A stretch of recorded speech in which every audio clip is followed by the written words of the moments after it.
ஒரு நல்ல மனுஷனுக்கு 3 கேர்ள் ஃப்ரெண்ட் இருந்தா நல்ல மனுஷனான்னு எனக்கு தெரியல. ஆனா நல்ல மனுஷன் 3 கேர்ள் ஃப்ரெண்டு இவனால ரொம்ப பாசமா இருக்கும் போது யார கல்யாணம் பண்ணணும்னு தெரியல. சடனா ஒரு நாள் இவருக்கு ஒரு ஆக்சிடென்ட் ஆயிடுச்சு. ஆக்சிடென்ட் ஆனதும் கண்ணு போயிடுச்சு. கண்ணுல பட்டி போட்டிருக்கிற நேரத்துல ஃபர்ஸ்ட் கேர்ள் ஃப்ரெண்ட் வரும்போது அந்த கேர்ள் ஃப்ரெண்ட பார்த்து சொல்றாரு, மா இப்படி கண் குருடாய் என்னால உனக்கு சம்பாதிச்சு உன்னை நல்லா பாத்துக்க முடியாது. நீ யாராவது நல்லவங்களை பார்த்த கல்யாணம் பண்ணிக்க. நீங்க இதுதான் நான் காத்திருந்தேன்னா அந்த அம்மா போயிடுச்சான். இன்னொருத்தர் வந்து உட்காரும் போது, மா நான் குருடாயிட்டேன், இனிமே என் சொத்து ஆஸ்தி அந்தஸ்து எதுவுமே டெய்லி நீ தான் என்ன பாத்துக்கணும் அப்படின்ற மாதிரி சொல்லும் போது, ஐயோ நான் என்ன வீட்டுக்கு வேலைக்காரியாவா வர்றேன், நான் போறேன்னு எந்திரிச்சு போயிடுச்சான்.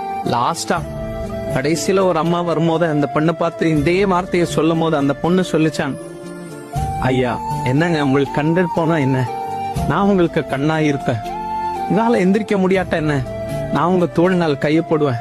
இதால நடக்க முடியாட்டா என்ன, நான் உங்களுக்கு பலனா இருப்பேன் அப்படின்னு சொல்லி அவர் அந்த பேண்டேஜ கழட்டிட்டு கண்ணை திறந்து சொன்னாராம், எனக்கு கண்ணு போலமா, செலக்ஷன் பண்ணிட்டு இருந்தேன், உன்னை தவிர என்ன யாரும் நடத்த முடியாதுன்னு சொல்லி அந்த பொண்ணை கல்யாணம் பண்ணிக்காராம்.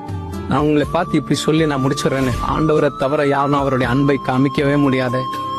எவ்வளவு அன்பு காமிச்சாரானால் பசியா இருக்கும் போது கூட நின்னார்.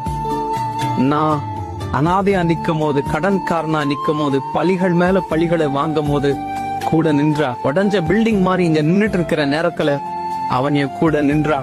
மறுபடியும் ஞானத்தை